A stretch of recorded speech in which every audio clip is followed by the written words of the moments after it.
भक्ति मार्ग। तो भक्ति मार्ग का भी हमें पता है कि हमको भक्ति करनी है और वो है, लेकिन विल पावर बहुत कम, मतलब मेरा कमज़ोर है। तो विल पावर जैसे अभी 16 माला करना है, फिर कांदा लहसुन नहीं खाना है, या जो भी चीज़ है, तो उसको कैसे स्ट्रॉन्ग, आत्मबल कैसे बढ़ाए, या भक्ति मार्ग में आगे किस तरह इंसान को बढ़ना चाहिए? बहुत बहुत धन्यवाद। देखिए, संप्रदाय तुल्य अगर आप शिष्य परंपरा में प्रवेश करते हैं, संप्रदाय तुल्य, जैसे हमारे वैष्णव जगत में 5 संप्रदाय विशेष हैं: रामानंदीय, रामानुजी, राधा वल्लभी, गौड़ीय संप्रदाय और एक और श्री संप्रदाय। तो यदि आपको संप्रदाय में दीक्षा लेनी है तो संप्रदाय के तिलक को धारण करना, संप्रदाय के नियमों को पालन करना, और आपको संप्रदाय के द्वारा जो बताए गए नियम हैं वो है। लेकिन शास्त्र कहता है कि गृहस्थ व्यक्ति के लिए भक्ति मार्ग में जितना हो सकता है, इसमें समझना, जो नित्य की पूजा है वो भक्ति नहीं है।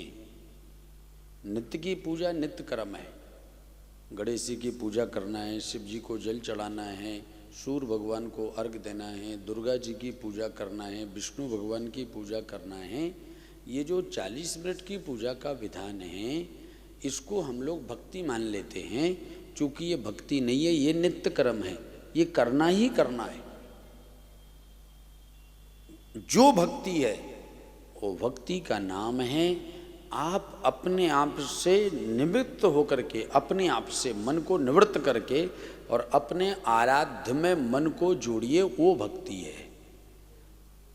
जैसे माँ 1000 कामों में लगी है, लेकिन अगर उसका छोटा सा बालक रोने लग जाए तो सब काम भूल जाएगी और जाकर के बालक को उठाएगी और उसको आहार देगी या जो भी उसको करना है वो करेगी। भक्ति में जब आप लग जाते हैं तब आपको न तो संख्या की ज़रूरत है कि 16 माला करो, ना ये आवश्यक है कि आप 108 माला करो, ना ये आवश्यक है कि आप इस प्रकार से इतने इतने पाठ करो। भक्ति मार्ग में समर्पण आपका प्रारंभ हुआ तो आप जो भी कर रहे हो, आप घर के काम कर रहे हो, मन में मंत्र चल रहा है, आपकी भक्ति हो रही है, तो वो आप 24 घंटे भक्ति करते हैं। कितने? 24 घंटे। उसमें कोई संख्या नहीं है। हाँ, अगर हम संख्या तक सीमित रहे तो हम भक्ति में डूबे नहीं हैं। तो गृहस्थ के लिए ऐसा कोई बंधन नहीं है। गुरु दीक्षा लेकर के आप एक बार भी केवल नाम ले लेते, एक बार, लेकिन वो नाम लेते हैं आप सबसे निवृत्त होकर के, तो वो भी आपकी बहुत बड़ी भक्ति है। कल आप जैसे बता रहे थे कि कुल देवता को मतलब पूजा करनी चाहिए, पितर देवताओं का करना चाहिए, लेकिन अभी एक कहीं था कि पितर जो है वो योनि अच्छी योनि नहीं मानी जाती है, कि जिनकी मुक्ति नहीं हुई है वो पितर बनते हैं, ऐसा समझा जाता है। तो हम ये माने कि हमारे परिवार में सबका मुक्ति हो गई है और कोई पितर नहीं है, तो वो ज़्यादा श्रेष्ठ रहेगा कि, मतलब मुझे वो पितर वालों का थोड़ा समझना था और डिटेल। बहुत बहुत धन्यवाद। ये बेटी बहुत बढ़िया है और वास्तव में सत्संगी है, इनके लिए एक बार ताली बजाइए। बहुत बहुत धन्यवाद आपको। देखिए, पितृ योनि एक फिक्स योनि है, जैसे मनुष्य योनि एक फिक्स योनि है, उससे होकर के सभी के जीवात्मा को जाना पड़ता है। हम लोगों के 3 प्रकार के शरीर हैं। कितने शरीर हैं? 3। एक स्थूल, एक सूक्ष्म और एक कारण। स्थूल शरीर हमारा यहीं तक है, जाने के बाद उसे हम जला देते हैं या जल में समर्पित करते हैं। जो हमारा सूक्ष्म शरीर है वो चेतना है, जो ब्रह्मवत है, और जो कारण शरीर है, उस सूक्ष्म शरीर और कर्मों का जो बंधन है वह इससे भौतिक शरीर को छोड़ने के बाद खाली नहीं रहता, तत्क्षण किसी दूसरी योनि में प्रवेश करता है। अब वो उसके कर्मों पर निमित्त है। अगर जाते समय उसने भगवान का नाम ले लिया तो क्यों जाएगा पितृ योनि में, क्यों जाएगा नरक आदि योनियों में? वो तो सीधे ऊर्ध्व गति को प्राप्त करेगा। वो कलिकाल में तो सबसे बड़ा नाम है। कलिकाल में कलऊ केवल कीर्तनात्, कलयुग में केवल कीर्तन, वो भगवान के नाम की महिमा है। ठीक, तो पितृ योनि में कोई पितर देवता हैं या नहीं है, इससे हमारा कोई संबंध नहीं है। हम अपने पूर्वजों का जो हमारे जीवन में ऋण है, आपके भगवान नारायण भी हमारे पितर हैं। बहुत ध्यान रखना, भगवान नारायण हमारे पितर हैं क्योंकि उनसे हमारी सृष्टि है। पितर मीन्स जिनसे हम आए हैं। अब वो उस योनि में है तभी हम पूजें, ऐसा बिल्कुल नहीं है। वो उस योनि में हैं। अच्छा, इसका कोई हम सटीक अनुमान ही लगाते हैं, सटीक नहीं बता सकते, अनुभव तो नहीं है। या किसी को पितर आने लग जाए तो ही वो पितर हैं, ऐसा भी बिल्कुल नहीं है। उसमें लाख में 1% आते हैं। और एक बात और कर दूं मैं स्पष्ट, कभी किसी एक शरीर में दूसरी चेतना प्रवेश नहीं करती। ये चेतना बड़ी प्रबल है, फट जाएगा शरीर। तो हम जो हमारे पूर्वज जिन्होंने हमको जन्म दिया, जिस परंपरा से हम आए हैं, हम उनको अपना धन्यवाद ज्ञापन करने के लिए पितरों को याद करते हैं, ना कि कोई स्पेशल शरीर में कोई जाए और कोई उस योनि में रहे तभी करते हैं, ऐसा नहीं है। उन्हीं को पितर बोला जाता है। अब वो चाहे 25 पीढ़ी हो, 50 पीढ़ी हो, 100 पीढ़ी हो सकता है 1 लाख पीढ़ी पहले वाले जो हमारे नारायण हैं, हमारे भगवान ब्रह्मा हैं, भगवान मनु हैं, जिनसे हम मनुष्य बने, तो वो सब हमारे पितर हैं। इसीलिए हम उनको पूछते हैं। कोई है, जरूरी नहीं कि आपको वैसे ही पितर हों तभी पूजना है जी। और कोई? हेलो, हाँ, एक मिनट।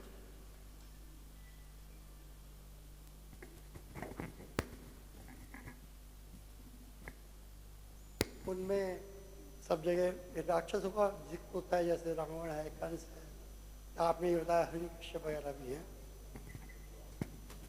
अच्छा, तो गुरुजी मेरा सवाल ये था कि इन जितने भी ये बड़े बड़े हमारी किताबों में, धार्मिक किताबों में जिक्र आता है, इन्होंने सब ने जप तप करके और यज्ञ वज्ञ करके विशेष शक्तियाँ प्राप्त की।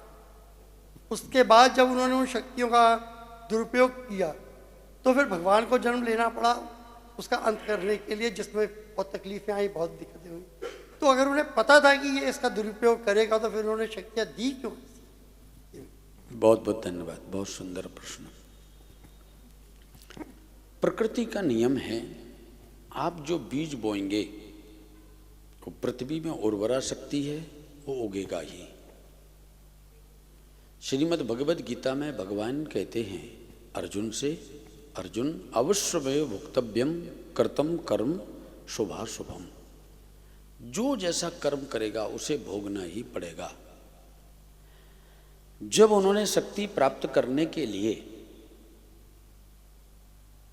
भजन करना चालू किया या तप किया, तो वो इतना अखंड किया कि उसकी भी एक परंपरा है कि इतना किया तो वो देना ही पड़ेगा, उसको टाल नहीं सकते। भगवान का नियम है कि अगर आपने कर्म किया है तो उसका फल आपको मिलना ही है। अच्छा करोगे तो भी मिलना है, और बुरा करोगे तो भी मिलना है। तो अपनी मर्यादा को तो तोड़ नहीं सकते। तो जब उन्होंने जब तप किया तब उनको शक्ति मिल गई, लेकिन जब उन्होंने दुरुपयोग किया तो उसका भी परिणाम मिला। शक्ति संपन्नता के लिए उन्होंने पहले, हम लोग तो कहीं भी किसी गिनती में नहीं है, वो लोग तो लाखों लाखों वर्ष तक एक पैर पर खड़े होकर के तपस्या करते। हम तो 10 मिनट कहीं बैठ कर के जप कर लें तो अपने आप को बहुत भक्त मान लेते हैं। तो उन्होंने उस स्थिति तक तप किया है। लेकिन ये सच है कि जो भगवान के जितने भी इस प्रकार के तप करके लोग उत्पन्न हुए हैं, उन सब की मुक्ति भी हुई है, उन सब की मुक्ति हुई है। भगवान ने उनको मारा नहीं है, भगवान ने उनको तारा है। क्योंकि जिस जिसने भगवान का दर्शन कर लिया है, भगवान जिसके लिए प्रकट हो रहा है मारने के लिए, वो साधारण तो नहीं होगा, वो तो असाधारण है। तो जितने भी ये दैत्य हुए उन्होंने भगवान की पहले उतनी तप करके और शक्ति को अर्जन किया, फिर ये सच है कि दुरुपयोग किया, तब जाकर के उनको दंड रूप में भगवान ने अपने लोक में बुलाया। एक दूसरा इसका ये अर्थ है कि दानवीय शक्ति को भगवान ने संसार को दिखाने के लिए लीला की है, क्योंकि जय और विजय तो उन्हीं के पार्षद थे, और कोई तो नहीं थे। जय और विजय जो कि हिरण्याक्ष हिरण्यकश्यपु बने, जो कि कंस रावण और कुंभकर्ण बने, जो शिशुपाल और दंत्रवक्त बने, ये भगवान के ही पार्षद हैं। तो भगवान की ही टीम है, ये उनकी एक क्रीड़ा भूमि है, लीला भूमि। जैसे बच्चा, आपने रामलीला देखी है, बाहर व्यक्ति कुछ भी कर रहा है लेकिन पात्र में आ गया तो वो अपना अनुभव, वो अभिनय जो कर रहा है वो अलग रूप में कर रहा है। वहाँ पर विरह में रोता भी है और वहाँ पर कभी ऐसा प्रसंग आता है तो मुस्कुराता भी है। तो भगवान की लीला भूमि है। तो यहाँ पर प्रकट होने के लिए भगवान कोई ना कोई बहाना खोजते। अब उनको आना है, हमको ऋषिकेश आना है तो बहाना तो चाहिए। तो बहाना हो गया भागवत की कथा। आप यहाँ आइए, पूरा परिवार आया, सब लोग मिले, तो कोई माध्यम तो चाहिए। तो माध्यम हो गया भागवत कथा। और फिर उसके बाद में जितने उपक्रम हैं, एक ट्रस्ट बन गया, फिर एक व्यवस्था, फिर एक सारी वो, तो उसके पीछे ये सारे कारण होते हैं। परंतु भगवान अपनी इच्छा से उनको भेजते हैं, क्योंकि और जो छोटे छोटे अधर्मी लोग हैं जिनको समाप्त करने के लिए भगवान नहीं आ सकते, तो कोई एक मैन चाहिए। तो उस मैन को मारने के लिए भगवान आते हैं और उसके साथ में सबकी सफाई करके भगवान चले जाते हैं। इसके लिए ही ये भगवान ने पहले से। अच्छा, एक बात और बताते हैं, ये एक बार का नहीं है, ये हमेशा का क्रम है, एक चैन है। हर चतुर्युगी में ये पुनः चैन रिपीट होती है। जैसे हम लोग का पुनर्जन्म होता है, अभी इस पृथ्वी को, जो ये पृथ्वी पर हम लोग हैं, इसका सृजन हुए 1,95,58,85,256वीं वर्ष ये चल रही है। 1,95,58,85,256वीं वर्ष ये चल रही है। उसमें अभी जितने भी मनुष्य हैं इस पृथ्वी पर, लगभग 7.25 अरब के करीब जनसंख्या है।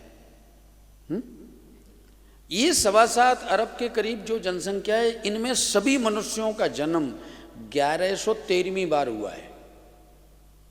1112 बार पहले हम लोग मनुष्य बन चुके। किस युग में बने इसका प्रमाण नहीं है, लेकिन इसका प्रमाण है कि जितने मनुष्य अभी हैं, अच्छा अगर उनका सदगति हो गई होती तो मनुष्य द्वारा नहीं बनते। और क्रम में कोई बीच में फूट के आता नहीं है, वो तो लैन है, वहां पर कोई सिफारिश नहीं चलती।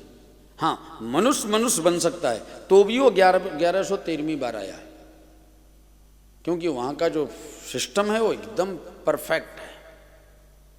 तो इसके लिए ही भगवान की क्रीड़ा भूमि है। और जो दैत्य आते हैं वो उतनी तपस्या करते हैं, क्योंकि वो भगवान के ही पार्षद होते हैं। राधे राधे। तो वो हम मनुष्य योनि में आएगी और भी योनि? हाँ, ये मनुष्य योनि की गणना है 1113 बार, और योनियों में कितने बार गए उसकी गणना नहीं है, क्योंकि ये जो क्रम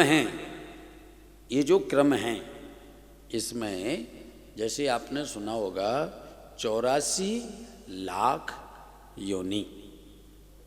इन योनियों में कई योनि तो ऐसी हैं कि जो 3 घंटे में ही हम लोग कई योनि पार कर जाते। जैसे आपने देखा होगा कृमि कीड़ा, जो बरसात में पैदा होते हैं और कुछ क्षण में ही उनके इतने बच्चे हो जाते, तो ख़त्म भी हो जाते। ऐसी 7.5 लाख या 8 लाख योनियाँ हैं जो क्षणों में निकल जाती है जी। लेकिन बहुत सारे ऐसे भी हैं, जैसे पितामह भीष्म की आप कथा पढ़ें तो पितामह भीष्म हमेशा मनुष्य ही बने। अब आपने कहा कि ये 1113वीं वर्ष है, तो जो बीच का गैप हुआ वो क्या गया? तब तक उनको जो चेतना थी उनको विश्रांति के लिए एक दूसरी अवस्था में भेजा गया। बने तभी जब मनुष्य का क्रम आ गया, वो 84 लाख का जो उनका टर्न होने का जो समय था, बने उसके बाद ही, परंतु वो दूसरी योनि में नहीं गए, वो मनुष्य ही बने। और आपने एक कथा सुनी होगी, एक भरत नाम के राजा हुए जो वन में गए थे, तप किया था, परंतु वहाँ एक हिरण के बालक से उनको स्नेह हो गया, उससे मन लग गया, और अंतमति सो गति, अंतिम समय उस हिरण के बालक की याद आई, जिसके कारण दूसरे जन्म में उनको हिरण का बालक बनना पड़ा। तो ये भी जरूरी नहीं है कि हम तपस्या करने के बाद दूसरी योनि में नहीं जा सकते। हाँ, इतनी तपस्या करो कि मन में उसके अलावा किसी के लिए रिक्त स्थान ना हो, कोई जगह ही ना हो किसी के लिए भी, तब जाकर के हमारी सदगति होती है। तराजू आपने देखी है, 2 पल्ले हैं, उसके बीच में एक धुरी है, कांटा जब बीच में रहता है जब दोनों बराबर है, बैलेंस है, अन्यथा एक तरफ भी कुछ होगा तो कांटा झुका रहेगा। अधिक धर्म होगा, मतलब दान पुण्य वाला, तो भी भोगने के लिए जन्म लेना है। राजा आदि, दानी आदि व्यक्ति ज़्यादा धनवान बनता है। जिसने पहले जन्म में दान किया, ज़्यादा सेवा की, वो इस जन्म में आकर के धनवान बनेगा। जिसने ज़्यादा समाज सेवा की वो राजघराने में जन्म लेगा। जिसने तपस्या करी वो ब्राह्मण के यहाँ जन्म, तपस्वी के यहाँ जन्म लेगा। तो ऐसे ये क्रम अलग हैं, वो बहुत लंबा है, लेकिन मनुष्य योनि से ये लास्ट योनि होती है ब्रह्म की प्राप्ति के लिए। इससे अगर चूक गए, इस सीढ़ी से अगर फिसल गए, तो हमको फिर गिर के फिर धीरे धीरे धीरे धीरे करके उस अवसर पर पहुंचना है। राधे राधे।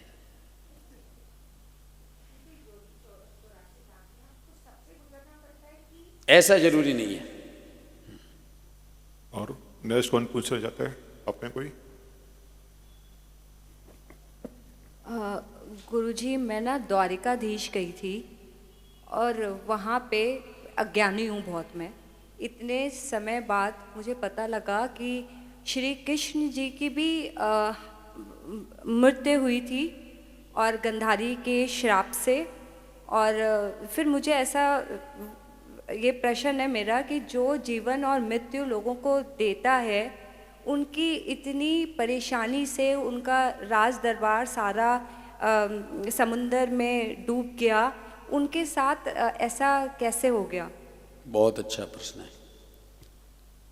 ये हमारी वैसे शिष्या हैं, नाम मैं भूल रहा हूँ, रुचि जी। हम यहाँ पर आए, अपनी टीम को लेके आए, संगीत वाले, माइक, रिकॉर्डिंग, पंडित जी, ये व्यवस्था सारी यहाँ सजाई। 7 दिन तक आयोजन किया। जैसे ही जाने लगे सबको, ऐसे ही भगवान जब आते हैं तो अपना पूरा परकर लेके आते हैं। उनके जितने भी वहाँ पर गढ़ हैं, जितने भी सेवक हैं, सबको यहाँ अवतार देते। जितनी पटरानियाँ हैं, जितनी रानियाँ हैं, वो सब उनकी स्वयं की ही हैं, अलग नहीं किसी को लेते वो। और जब जाते हैं तो सबको, हाँ, काम सबका बटा हुआ है। जैसे यहाँ पर पंडित जी का अलग काम है, माइक वाले भैया का अलग, रिकॉर्डिंग वाले भैया का अलग, संगीत वालों का अलग, यजमानों का अलग, सबका अलग अलग काम है। ये हम एक टीम ही है, सबका काम अलग अलग बटा है, लेकिन है तो सब अपना। और जैसे ही कथा का विश्राम हुआ, सबने अपना अपना उठाया, निकल लिए।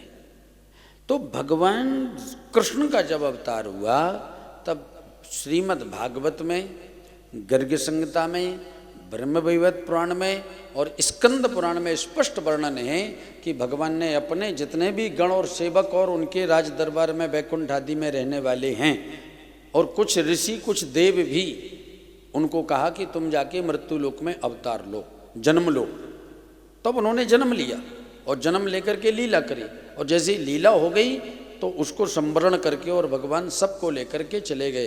राम जी अयोध्या वासियों को लेके गए थे और भगवान कृष्ण द्वारका वासियों को लेके गए थे। अब इसके बीच में जो लीला में क्रम आता है, वो लीला के क्रम में गांधारी का श्राप है, उन यदुवंशियों का अपना कर्म है। दूसरा, आपने कहा कि भगवान के जीवन में इतना कष्ट हुआ, ये कष्ट सुख और दुख की केवल दृष्टि मनुष्य की है, जो सुखानुभूति और दुखानुभूति करता है। अग्नि को आप हवन की आहुति दीजिए या चिता की लकड़ी में या चिता में अग्नि को दीजिए, तो अग्नि को कभी कुछ देखा आपने कष्ट होते हुए? नहीं। उसको हवन में बहुत ज़्यादा आनंद नहीं आता, और वहाँ भी जलने में कोई, किसी के घर में आग लग जाती तो भी वो जलती है। हमको कष्ट होता है, कह रहे घर में आग लग गई, इसका इतना नुकसान हो गया, ये जल गया वो गया, लेकिन अग्नि का तो काम है जलाना, उसको तो कोई हानि नहीं है, किसी प्रकार की न दया है और ना उसके लिए कोई शोक है। ये किसके लिए? हम और आपके लिए। तो भौतिक जगत के लोगों को सुखानुभूति और दुखानुभूति। अच्छा, एक बात और, भागवत में, ब्रह्मवैवर्त पुराण में, स्कंद पुराण में, गर्ग संहिता में, या जहाँ जहाँ भी भगवान कृष्ण के चरित्र आते हैं, वहाँ पर कहीं नहीं आया कि भगवान ने राक्षस को मार करके रोए हैं या उनके ऊपर संकट आया तो रोए हैं। हाँ, रोए हैं, राधा के प्रेम के लिए रोए हैं, मैया यशोदा के प्रेम के लिए रोए हैं, माँ देवकी के प्रेम के लिए रोए हैं। वो भी इसलिए कि संसार वालों को पता चला कि जगत का प्रेम क्या है, मातृ प्रेम क्या है, पितृ प्रेम क्या है, भ्रातृ प्रेम क्या है, राधा जी का प्रेम क्या है। ये सब अपने चरित्र में भगवान ने किया, लेकिन भगवान हमेशा मुस्कुराते रहे। और तो क्या, जब द्वारका में द्वंद्व चल रहा था और उस समय एक दूसरे को मार रहे थे, काट रहे थे, तो क्या भगवान बचा नहीं सकते थे? महाभारत का युद्ध हुआ तो भगवान ने 5 पांडवों को बचा लिया 18 अक्षौहिणी सेना से, और यहाँ तो उन्हीं का परिवार था, कोई दूसरा तो नहीं था, लेकिन बचाने गए नहीं। अच्छा, भगवान ने जब रामावतार लिया तो बाली को एक बाण से छुप करके मारा, तो भगवान चाहते तो अपने को भी उससे बचा सकते थे, लेकिन नहीं, क्योंकि ये संसार का क्रम मैंने तोड़ दिया तो मैं फिर आगे कैसे चलाऊंगा। इसीलिए भगवान ने उसको भी नहीं तोड़ा। तो आपको मैं स्पष्ट कर दूं कि ये सच है, भगवान जब भौतिक पंचभौतिक शरीर में प्रवेश करते हैं तो पंचभौतिक शरीर को छोड़ते हैं। उस छोड़ने को ही हम लोग मृत्यु बोलते हैं, अन्यथा भगवान प्रकट होते हैं और अंतर्ध्यान होते हैं।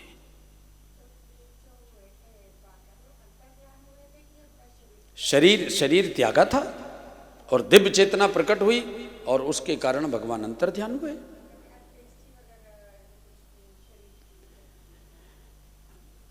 आपने बहुत अच्छा प्रश्न किया, आपने बहुत अंदर की बात पूछी है। भगवान का शरीर यही पड़ा रहा था और उनके शरीर को अग्नि संस्कार किया गया। जब संस्कार करने लगे तो पूरा शरीर जल गया, लेकिन उनके हृदय में राधा का प्रेम था, इसीलिए हृदय उनका जला नहीं, तो उसको समुद्र में प्रवाहित कर दिया। वो जो हृदय है वो प्रवाहित होते हुए आज से 5196 वर्ष पहले वो बहता हुआ जगन्नाथपुरी के पार्श्व में आया, और वहाँ पर जिस दिन भगवान ने धराधाम को छोड़ा उसी दिन कलयुग प्रारंभ हो गया। तो जगन्नाथ भगवान के मंदिर का निर्माण हो रहा था, छोटा सा मंदिर। वहाँ पर जो पंडित जी थे वो समुद्र में स्नान करने गए तो एक अलौकिक और दिव्य चमकती हुई वस्तु को देखा। वो चमकती हुई वस्तु को लेके आए, रात्रि में रखा तो स्वप्न आया, मैं और कोई नहीं हूँ, जगन्नाथ का हृदय हूँ, और मुझे प्रतिमा में स्थापित कर दिया जाए। तब पंडित जी ने सुबह वैदिक ब्राह्मणों को बुला करके मंत्रोच्चार के साथ में उसी भगवान द्वारकाधीश के हृदय को जगन्नाथ जी के हृदय में स्थापित किया, जो आज भी स्थापित है। एक बात और कहें, जब जब जगत 12 वर्षों में कलेवर परिवर्तन होता है। कलेवर जानते हैं? जगन्नाथ भगवान की प्रतिमा परिवर्तित होती है। जब जब परिवर्तित होती है तब उसको निकाला जाता है, और जो पंडित जी निकालते हैं उनके नेत्र बंद किए जाते हैं, पट्टी बांध दी जाती है, एकदम अंधेरा रहता है, तब वो निकाल के दूसरी प्रतिमा में रखते हैं। ये आज भी परंपरा चल रही है जी। गुरुजी, शिवलिंग की कैसे उत्पन्न हुआ था शिवलिंग? कल आप कहाँ थे? ये तो गड़बड़ है। कल शाम को हम लोग जब माता भगवती की उपासना के लिए बैठे थे तब ये चर्चा हुई थी, और वो बड़ी विस्तार से चर्चा हुई थी। वो तो कोई भी बता देगा आपको। और कोई? राधा कृष्ण महाराज जी, ये हमने कई बार देखा है कि कार एक्सीडेंट होता है जिसमें भगवान की फोटोएं होती हैं, और स्पेशली ऐसा होता है कि गिरिराज जी गए, वैष्णो देवी गए और आते वक्त एक्सीडेंट हुआ और उसकी मृत्यु हो गई। इसको किस तरीके से देखा जाए? बहुत अच्छा प्रश्न है, क्योंकि ये आपके सारगर्भित प्रश्न है, ये अलौकिक प्रश्न है,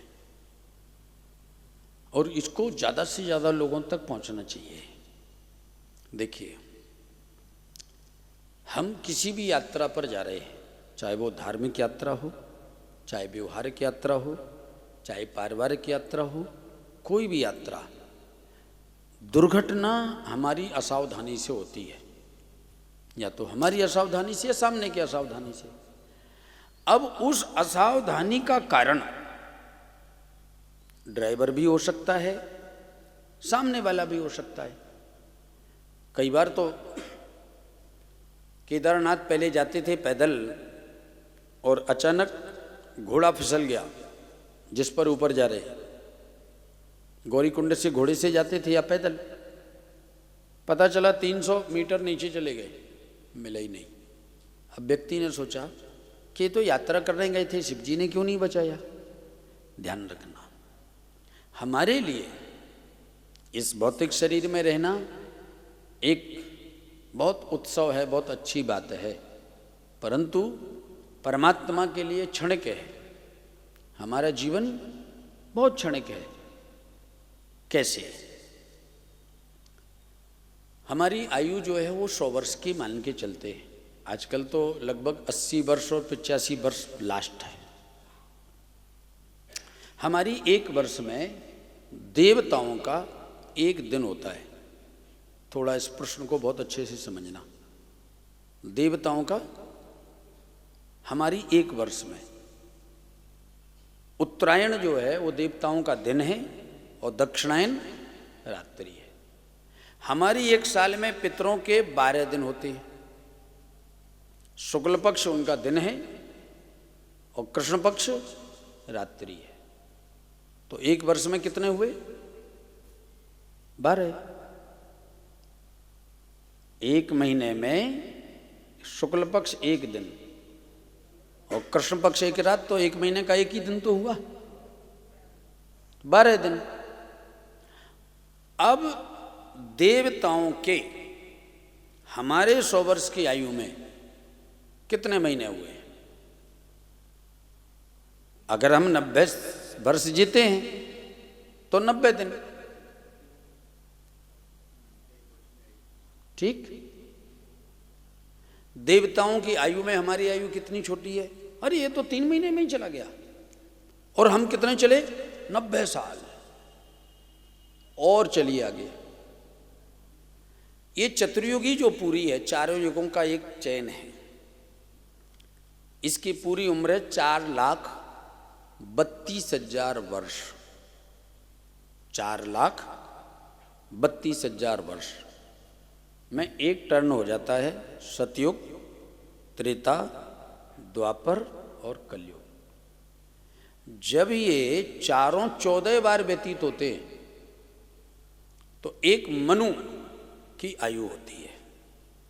नहीं, थोड़ा और पहले, ये चतुर्युगी जब चेंज होती है तो इंद्र का एक टर्म पूरा हो जाता है, इंद्र बदल जाता है। एक चतुर्युगी में इंद्र की सीट खाली, दूसरा व्यक्ति इंद्र बनता है। इंद्र गद्दी का नाम है, व्यक्ति का नाम नहीं है। जब ये 14 बार व्यतीत होती तो एक मनु परिवर्तित हो जाता है। इंद्र से ऊपर है मनु। और जब ये चतुर्युगी 71 बार व्यतीत होती है, 71 मनु परिवर्तित होते हैं, तो ब्रह्मा जी का एक दिन होता है। क्या? ब्रह्मा जी का एक दिन होता है। तो ये जो हमारी अल्पायु, दीर्घायु, पूर्ण आयु का जो हम लोग बोलते हैं, ये प्रकृति के तौर पर इसका कोई महत्व नहीं है। इसीलिए हम जिसके पीछे रोते हैं, शास्त्र में उसमें कहीं रोना लिखा ही नहीं, किसी भी शास्त्र में। हम भी बहुत स्पष्ट बताऊं तो अपने स्वार्थ के लिए रोते हैं। कभी किसी के अगर अकाल मृत्यु, बेटा मर गया 12-14 वर्ष का, तो पिता रोता है कि अरे बड़ा होता तो मेरी सेवा करता। अन्यथा गर्भपात कराने में आज तक कौन रोया? गर्भपात कराने में कौन रोया? अगर चेतना के लिए रोते तो कौन गर्भपात कराता? चेतना से कोई हमारा संबंध ही नहीं, हम स्वार्थ के लिए रोते हैं। अगर अच्छा व्यक्ति है, धनवान है, और वो कुछ हमको दे रहा है, तो हमारे मन में बड़ी कामना है कि ये इसकी आयु बहुत अच्छी और ऐसा वैसा हो। और अगर उसी घर की माँ 85 वर्ष की हो गई, अब उससे चला नहीं जाता, कुछ देने योग्य बची नहीं, और 4 साल के लिए बेड पर पड़ जाए, तो हमको ही फोन करते हैं कि गुरुजी कुछ उपाय बताओ कि इनकी सदगति हो जाए। सदगति नहीं, ये तो उनका बहाना है, कहना ये चाहते हैं कि चली जाएं, आप तो ऐसा उपाय बता दो, हाँ या ना। तो ये जाना और आना, इसमें दुख और शोक जो है ये व्यक्ति के स्वार्थ का है। गौरव जी, ये संसार बड़ा स्वार्थी है, बड़ा कठोर है। वस्तुतः हम किसी से प्रेम नहीं करते और कोई हमसे प्रेम नहीं करता, केवल स्वार्थ सिद्धि करता है। इसीलिए शास्त्रों का आश्रय अगर हम ले लें तो हमको पता चले कि वस्तुतः हम कर क्या रहे हैं और हम हैं कहाँ। तत्काल व्यक्ति झूठ बोलना और संसार के ये प्रपंच को तुरंत परिवर्तन कर देगा। तो ये जो एक्सीडेंट आदि है, वो चाहे किसी भी यात्रा में हो, ऐसा जरूरी नहीं कि वो धार्मिक यात्रा में गया तो भगवान ने उसके साथ अच्छा नहीं किया, ऐसा बिल्कुल भी नहीं है। अगर व्यक्ति गलती करता है या किसी भी कारण से दुर्घटना हो रही है तो वो उसकी है, उसमें प्रकृति का या परमात्मा का कहीं कोई वो लेस मात्र भी नहीं है। जी,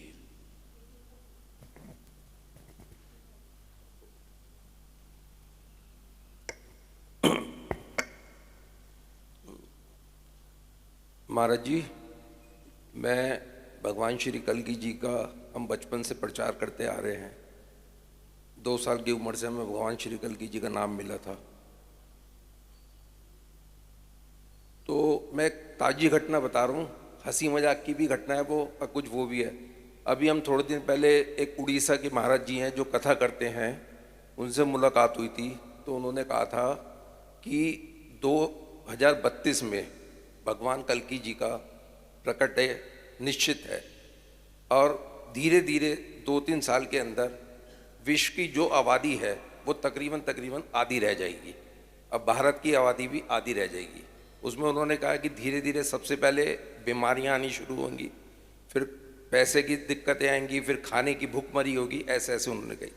तो अभी परसों की बात है, मुझे अपने लाइफ इंश्योरेंस का अपने बच्चों के लिए, मेरी पोती हुई है, अपनी पोती के लिए और अपने देवते देवती के लिए, अपने बेटे के लिए और अपनी बेटी के लिए, 4 जनों के लिए मुझे पॉलिसी करानी थी। तो पिछले 1 साल से मैं सब लोगों को सर्च कर रहा था कि कौन सी पॉलिसी अच्छी है। तो जब मैं परेशान हो गया कि मुझे कोई पॉलिसी समझ में नहीं आई, तो अब मैंने सोचा कि भगवान से पूछूं। तो मैंने पर्चियाँ घेरी भगवान के आगे कि भगवान मुझे बताओ कि ये पॉलिसी मुझे करनी चाहिए या नहीं करनी चाहिए। तो विश्वास देखो कि चारों की चारों पर्चियों में भगवान ने कहा कि तुझे ये पॉलिसी नहीं करानी। चारों पॉलिसी को उन्होंने मना कर दिया। अब उससे मुझे ये इंटीमेशन मिलता है कि भगवान कह रहे हैं तुम 20-20 साल की जो पॉलिसी जा रहे हो, क्योंकि वो सारी पॉलिसी 20 साल बाद की थी कि 20 साल बाद उसका वो हुआ। तो मुझे इंटीमेशन ये मिलता है कि भगवान श्री कल्कि जी मेरे से कह रहे हैं कि तू इस काम में, इस चक्करबाजी में मत पड़, मैं 2032 में आ रहा हूँ, तू टेंशन नहीं ले अपने बच्चों की, या अपनी टेंशन मत ले। तो क्या इसमें कहाँ तक मेरा विश्वास है और कहाँ तक आप सोचते हो? बताइए। बहुत बहुत धन्यवाद आपको। आपका शुभ नाम? आदर्श कुमार। आदर्श जी, आपने बहुत अच्छा प्रश्न किया है, चूँकि ये पूरे सनातन धर्मावलंबियों के लिए है। ये केवल आपका ही प्रश्न नहीं है, ये बहुत सारे लोगों का प्रश्न है। हम लोग जो हैं वो शास्त्र को मानते हैं, हम लोग पुराण को मानते हैं, हम लोग वेद को मानते हैं। और जो पुराण हैं ये सभी ऋषियों ने रिसर्च करके एक एक चीज का रिसर्च किया है, उसके बाद में लिखा है। श्रीमद् भागवत महापुराण के 12 स्कंद के 6वें अध्याय में कल्कि भगवान कब प्रकट होंगे ये स्पष्ट वर्णन है। ठीक, मुरादाबाद में संभल ग्राम में एक ब्राह्मण के यहाँ कल्कि भगवान का अवतरण कलयुग के अंतिम समय, जब इस धरा पर अधर्म चरम सीमा पर होगा, तब जाकर के उनके अवतार का वर्णन भागवत पुराण में है। ठीक, अच्छा, भागवत आज लिखी नहीं है। भागवत को लिखे हुए कितने वर्ष हो गए हैं? 5126 वर्ष। जब परीक्षित को श्राप लगनी थी, उसके केवल 19 वर्ष पहले ही भागवत का लेखन हुआ था। वेदव्यास जी ने लिखा था। अच्छा, वेदव्यास भी एक पदवी का नाम है, उसमें भी व्यक्ति परिवर्तित होते रहते हैं। तो भागवत महापुराण में भगवान कल्कि कब आएंगे, कैसे आएंगे, वो पूरा क्रम उसमें वर्णित है। इसलिए हम भी ज्योतिषाचार्य हैं, हम भी भविष्यवाणी करते हैं। 2012 में हमने कोरोना की भविष्यवाणी की थी, 2018 में हमने फिर कोरोना की भविष्यवाणी की थी, यूक्रेन युद्ध के पहले हमने भविष्यवाणी की थी, अभी 29 दिसंबर को ये ईरान और अमेरिका का और इराक का युद्ध होगा, ये भी भविष्यवाणी की थी, और कितने लोग बचेंगे और अब क्या क्या होने वाला है। ये शरीर भारतवर्ष का बहुत अच्छा ज्योतिषाचार है और बहुत अच्छा भविष्यवाणियों का पता है। लेकिन हम भगवान कल्कि के बारे में ना तो भविष्यवाणी कर सकते हैं और ना जिसकी जो मनोभावना रही उसको कुछ कह सकते, ना आपकी मनोभावना को भगवान जल्दी पधारें, ये हमारी प्रार्थना है। लेकिन भागवत महापुराण में जो लिखा है वो आपको भी पता होगा और आप भी पढ़ सकते हैं, क्योंकि सुख सागर हिंदी में भी मिलती है, और संस्कृत पढ़ते हैं तो भागवत के 12 स्कंद के 6वें अध्याय में स्पष्ट वर्णन है कि संभल में, मुरादाबाद के संभल ग्राम में विश्वश्रवा नाम के ब्राह्मण के यहाँ 3 वर्ष की कन्या के द्वारा कल्कि भगवान का प्रादुर्भाव होगा, और वो घोड़े पर बैठेंगे, और वो सारा कुछ उसमें वर्णन है। अब तो जो समय आप देख रहे हैं ना, अभी देखिए, अभी तो कलयुग का प्रथम चरण चल रहा है जी।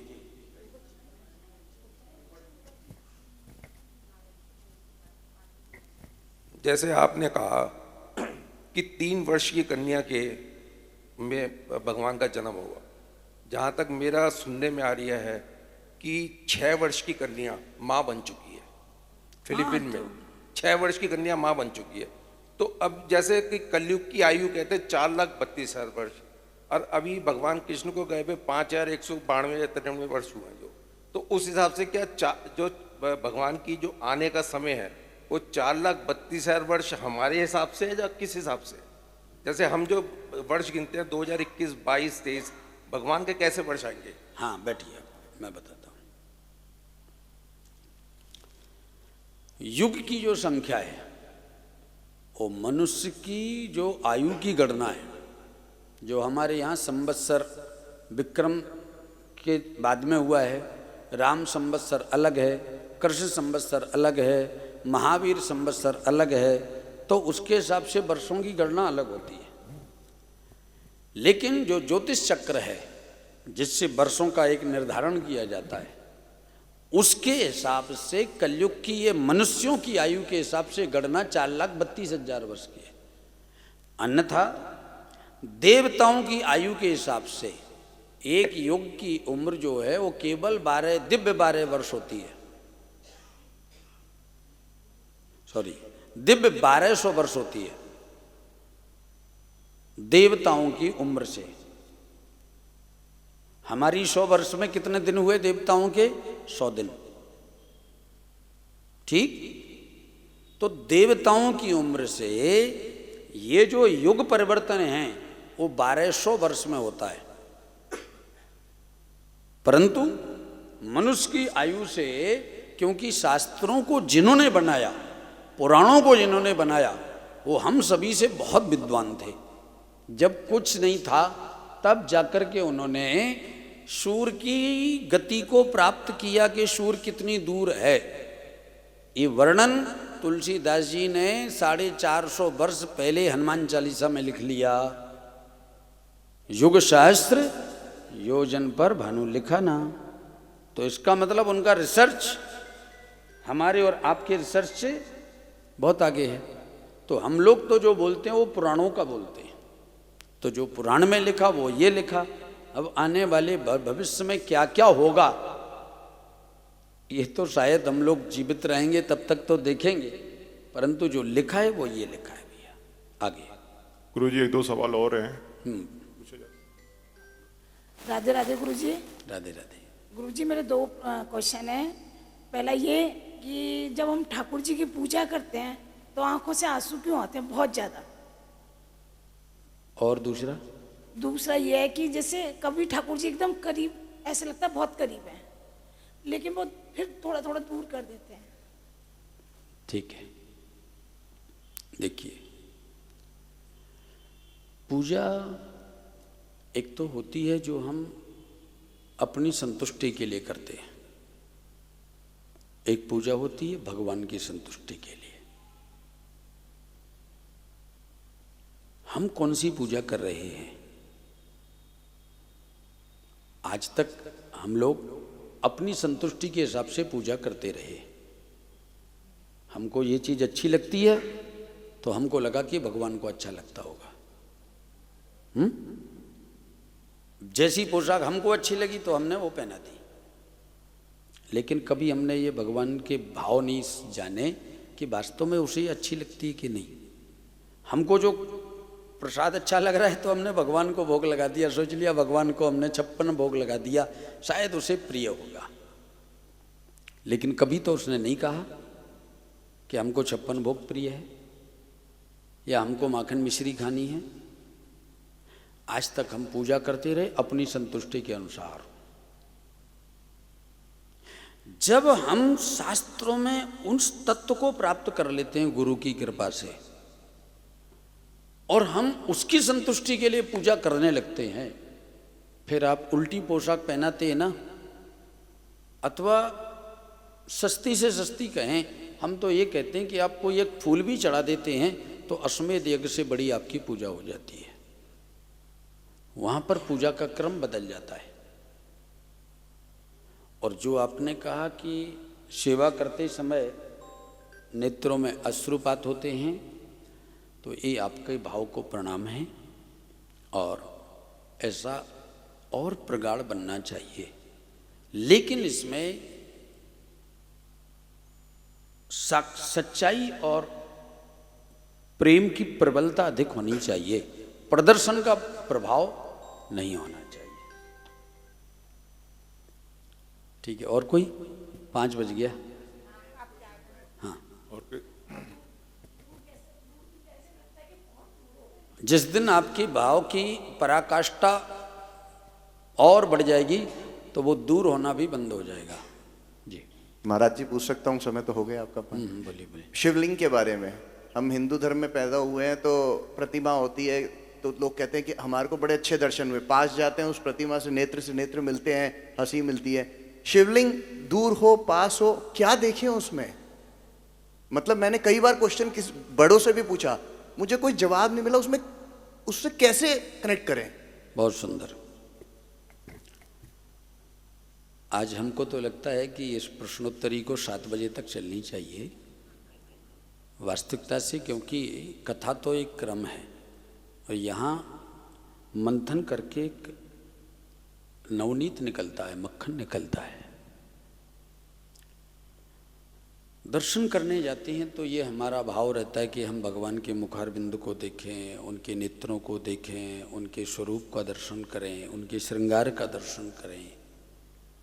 और शिवलिंग में नेत्र तो नहीं है, शिवलिंग का तो श्रृंगार भी साधारण है, तो उसमें हम क्या देखें। वस्तुतः प्रतिमा में और शिवलिंग में कोई भेद नहीं है। ये हमारी एक ऐसी मेंटलिटी बन चुकी है कि हम जब तक प्रतिमा को पास से जाकर के नहीं देख लेते हैं या हम उसको देख लेते हैं तो हमको लगता है बहुत अच्छा दर्शन हुआ है, हमारा मन प्रसन्न होता है, हमारा ठीक। लेकिन जो दर्शन का अर्थ है वो है केवल उसके उस पार्श्व में पहुंच करके और उसके उस दिव्यता का अनुभव करना। फिर सुन लीजिए, दर्शन का मतलब है उस परमात्मा के सानिध्य में जाके उनकी दिव्यता का अनुभव करना।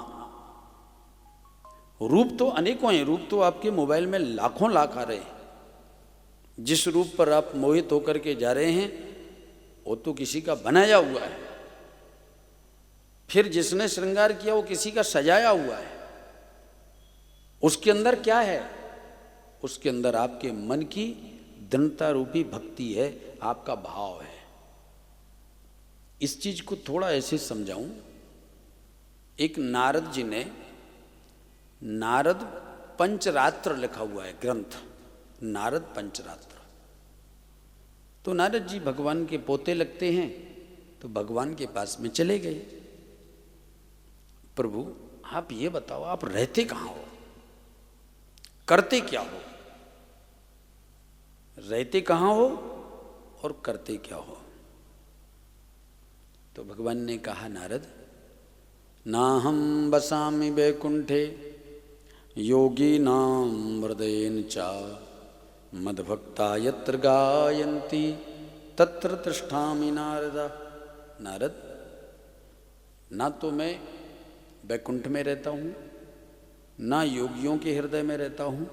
कोई कहे कि ये बड़े महात्मा, बड़े योगी, बड़े ध्यानी, बड़े ज्ञानी, बोले बिल्कुल नहीं।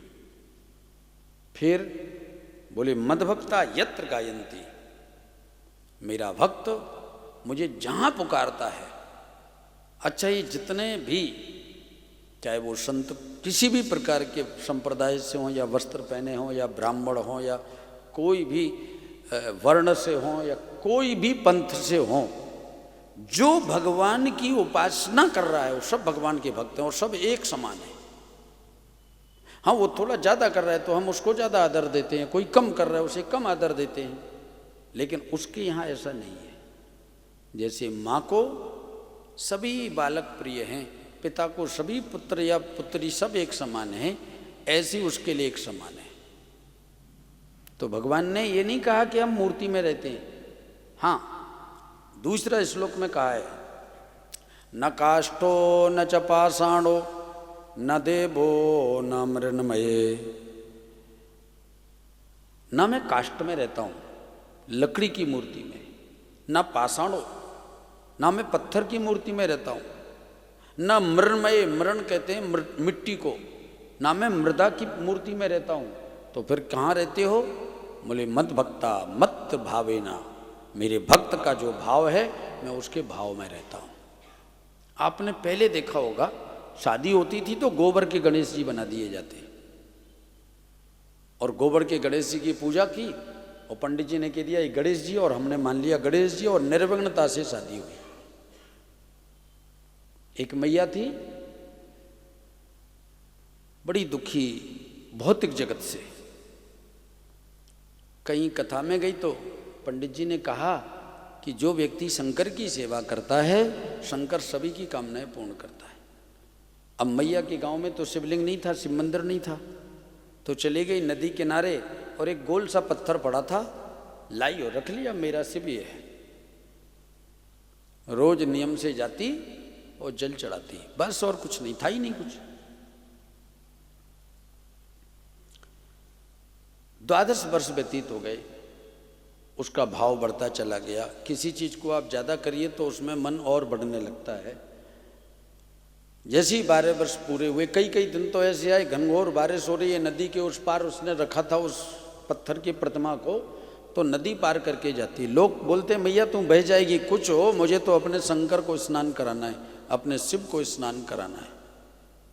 जैसे ही 12 वर्ष पूरे हुए, उसी पत्थर की प्रतिमा से परमात्मा प्रकट हो गया।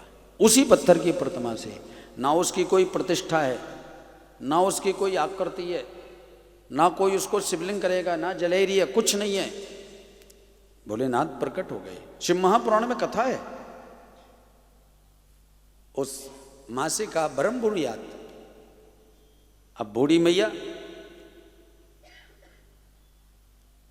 क्या मांगा है, और भगवान शिव ने यह भी कह दिया एक वस्तु मांगना, बस एक वरदान दूंगा। मैया बुद्धिमान तो बोल पड़ी मेरे घर में धन का अभाव है, बेटे की शादी नहीं हुई, मकान है नहीं, पोता भी नहीं है, जब बहू नहीं है तो पोता कहाँ से आएगा।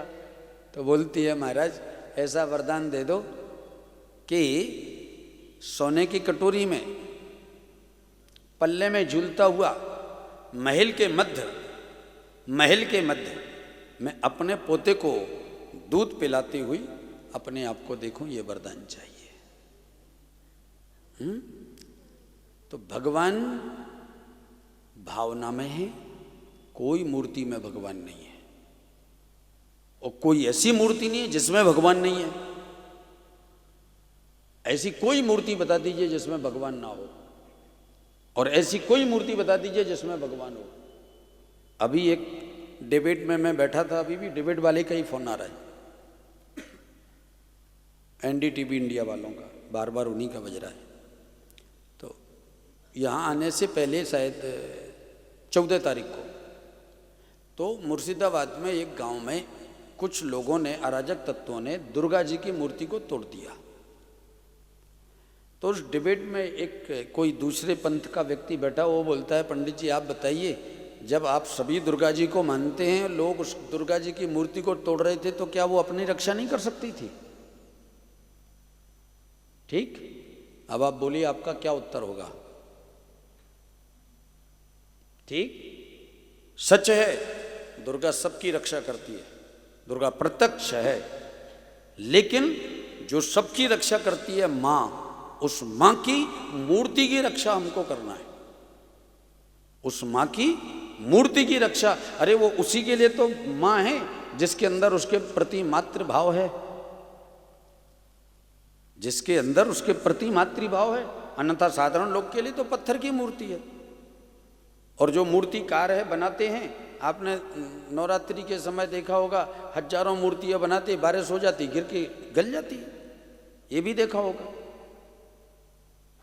तो ये आपकी भावना में बैठी हुई जो आपकी एनर्जी है, वो प्रतिमा के अंदर परमात्मा प्रकट करती है। इसीलिए भगवान शिव में, जो शिवलिंग में आप दर्शन करते हैं, वो उनकी ओरा का दर्शन किया जाता है, मूर्ति में ही ओरा का दर्शन किया जाता है। ये तो हमारे मन में बैठा है कि ये सुंदर है, नेत्र ऐसे हैं, स्वरूप ऐसा है, तो ठीक है, आपकी भावना को नमन है। राधे राधे। ठीक है, बहुत बहुत धन्यवाद गुरुजी, बड़ा सुंदर आपने जवाब दिया। बहुत सब लोगों की भिन्नती जो है सबकी क्लियर हो गई। हाँ, प्रश्न तो सभी लोग बैठे हैं, 2-3 प्रश्न लेकर के, लेकिन समय का अभाव है। देखिए, कोई कथा के मध्य में महापुरुष आ जाए और उनका चला के फोन आ जाए, तो अपना काम है वहाँ तक जाना। तो सुबह उनका जब फोन आया कि आप आ जाइए, तो हम बताते हैं अच्छा कल उनको आना तो है, यहाँ ऋषिकेश में कोई एक फेस्टिवल चल रहा है, उसमें आना भी है। तो जब उन्होंने बुलाया है तो जाना अपना, तो हम जाके आते हैं। देखिए, किसी को बात